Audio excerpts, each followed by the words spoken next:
If you want to clone WhatsApp on a Redmi A7 Pro, then unfortunately it is not possible to do so within the system. I mean, there is no dedicated app or feature that allows you to duplicate apps. What you can do, however, is you can download a third-party app that allows you to clone apps or duplicate apps.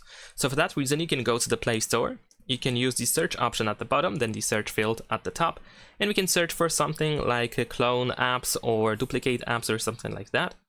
And then in here, as you can see, we have many different apps that of course we can try to use. You can just try whichever you feel like. And if you like one of these apps, then that's great. If something is wrong, then of course you can try another one. In my case, I've been using this one over here, multiple app. And in here, I can use the plus button. Then from the list of apps that should appear over here in a second, I should be able to choose WhatsApp. Then I can clone it quite easily. And I can open WhatsApp from this app and it will have the duplicated, it's going to be the duplicated version. So that's pretty much it. Leave a like and subscribe.